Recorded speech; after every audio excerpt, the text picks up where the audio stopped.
ಕೇವಲ ಒಂದು ಕುಟುಂಬ ನಂಬಿಕೊಂಡು ಪಕ್ಷ ಕಟ್ತೀರಾ? ಇಂಥ ಒಂದು ಪ್ರಶ್ನೆ ಕೂಡ ಈಗ ಉದ್ಭವ ಆಗಿರುವಂಥದ್ದು ಯತ್ನಾಳನ್ನು ಬೆಂಬಲಿಸುವಂಥವರಿಂದ. ಬೆಳಗಾವಿಯಲ್ಲಿ ಬಸವ ಜಯ ಮೃತ್ಯುಂಜಯ ಶ್ರೀಗಳು ಈ ರೀತಿ ಆಕ್ರೋಶವನ್ನು ವ್ಯಕ್ತಪಡಿಸಿದ್ದಾರೆ. ಕಾರ್ಯಕರ್ತರನ್ನು ನಂಬಿ ಪಕ್ಷ ಕಟ್ತೀರಾ ಅಥವಾ ನೀವು ಒಂದು ಕುಟುಂಬವನ್ನು ನಂಬಿಕೊಂಡು ಪಕ್ಷ ಕಟ್ತೀರಾ? ಕುತಂತ್ರ ಮಾಡಿ ಷಡ್ಯಂತ್ರವನ್ನು ಮಾಡಿ ಯತ್ನಾಳ್ ಅವರನ್ನ ಉಚ್ಚಾಟಿಸಿದ್ದಾರೆ. ಮೀಸಲಾತಿಗೆ ವಿರೋಧ ಮಾಡಿದವರೇ ಉಚ್ಚಾಟನೆಗೆ ಕಾರಣ. ಯಾರು ಪಂಚಮಸಾಲಿಗಳಿಗೆ ಮೀಸಲಾತಿ ಕೊಡಬಾರ್ದು ಅಂತ ಮಾಡಿದ್ರಲ್ಲ ಅವರೇ ಈ ಉಚ್ಚಾಟನೆಗೆ ಕಾರಣ. ಮೀಸಲಾತಿಯನ್ನು ವಿರೋಧ ಮಾಡಿದವರಿಂದಲೇ ಉಚ್ಚಾಟನೆ ಪ್ಲಾನ್ ನಡೆದಿರ್ತಕ್ಕಂಥದ್ದು, ಉಚ್ಚಾಟನೆ ಮಾಡಿಸಿರೋದು ಅವರೇ, ಅವ್ರ ಕೈವಾಡನೆ ಇದೆ ಅನ್ನೋ ರೀತಿಯಲ್ಲಿ ಸ್ವಾಮೀಜಿಗಳು ಆರೋಪವನ್ನು ಮಾಡ್ತಾ ಇದ್ದಾರೆ. ಪರೋಕ್ಷವಾಗಿ ಯಡಿಯೂರಪ್ಪ ಕುಟುಂಬದ ವಿರುದ್ಧ ವಾಗ್ದಾಳಿನ ಮಾಡಿದ್ದಾರೆ. ನೇರವಾಗಿ ಹೆಸರುಗಳನ್ನು ಹೇಳದೇ ಇದ್ರೂ ಕೂಡ ಬಾಣ ಅಂತೂ ಅವ್ರ ಕಡೆಗೆ ಬಿಟ್ಟಿದ್ದಾರೆ. ಯಡಿಯೂರಪ್ಪ ಮತ್ತು ಅವರ ಪುತ್ರನ ಬಗ್ಗೆನೇ ಇವರು ಆಕ್ರೋಶವನ್ನು ವ್ಯಕ್ತಪಡಿಸಿದ್ದಾರೆ.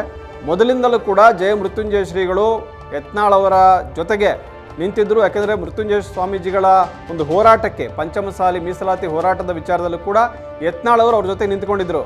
ಎಲ್ಲ ಸಂದರ್ಭಗಳಲ್ಲೂ ಕೂಡ ಅವರು ಪಾದಯಾತ್ರೆ ಮಾಡಿದ ಸಂದರ್ಭದಲ್ಲಿರ್ಬೋದು, ಬೆಂಗಳೂರಿನಲ್ಲಿ ಬರೋ ಸಮಾವೇಶ ಮಾಡಿದ ಸಂದರ್ಭದಲ್ಲಿರ್ಬೋದು, ಯತ್ನಾಳ್ ಅವರು ಅವ್ರ ಜೊತೆಗಿದ್ದನ್ನು ನಾವಿಲ್ಲಿ ನೆನಪು ಮಾಡ್ಕೊಳ್ಬೋದು.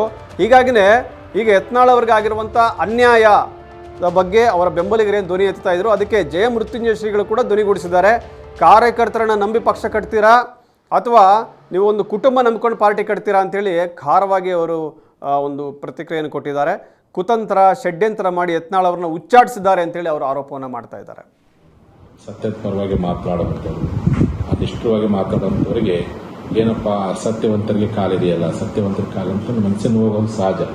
ಆದರೆ ಗೌಡ್ರೆ ಇದು ಮೊದಲನೇ ಬಾರಿ ಅಲ್ಲಿದೆ ಅಂತ 2-3 ಸಾರಿ ಆಗಿದೆ. ಹಿಂದೆ ನಮ್ಮ ಮೀಸಲಾತಿ ಹೋರಾಟ ಮಾಡುವಂಥ ಸಂದರ್ಭದಲ್ಲೇ ಉಚ್ಚಾಟನೆ ಮಾಡಲಿಕ್ಕೆ ಪ್ರಯತ್ನ ಪಟ್ಟರು. ನಮ್ಮ ಹೋರಾಟದ ಶಕ್ತಿಯ ಕಾರಣಕ್ಕೆ ಮತ್ತು ಬಸವನಗುಡಿಗೆ ಉತ್ತರ ಕರ್ನಾಟಕ ಮತ್ತು ಪಂಚಮಸಾಲಿ ಲಿಂಗಾಯತರು ಮತ್ತು ಮೇಲಾಗಿ ಹಿಂದೂ ಪರ ಸಂಘಟನೆಗಳು ಬೆಂಬಲವಾದ ಕಾರಣಕ್ಕೆ ಹೈಕಮಾಂಡ್ ಯಾವುದೇ ತೀರ್ಮಾನ ತೆಗೆದುಕೊಳ್ಳಿಲ್ಲ. ಏನು ಈಗ ಹಿಂದೆ ನಮ್ಮ ಮೀಸಲಾತಿ ಹೋರಾಟವನ್ನು ಕಡೆಗಣಿಸುವ ಪ್ರಯತ್ನ ಯಾರು ಮಾಡಿದ್ರು, ವಿಳಂಬ ಯಾರು ಮಾಡಿದ್ರು, ಅದೇ ವ್ಯಕ್ತಿಗಳು ಇವತ್ತು ಉಚ್ಚಾಟನೆಗೆ ಅವರ ನೇರ ಕೈವಾಡ. ಅದು ಗೊತ್ತಿತ್ತು. ಕಳೆದ 2-3 ತಿಂಗಳ ನಂತರ ನೇರ ಘರ್ಷಣೆ ನಡೆದಿತ್ತು. ಅದನ್ನ ಪಕ್ಷದ ವರಿಷ್ಠ ಅವರಿಬ್ಬರು ಕುಂಡಿಸಿ ಸರಿಪಡಿಸೋ ಪ್ರಯತ್ನ ಮಾಡಬೇಕಾಗಿತ್ತು, ಹೊಂದಾಣಿಕೆ ಮಾಡಿ ಏನಾದ್ರು ಮಾಡಬೇಕಾಗಿತ್ತು.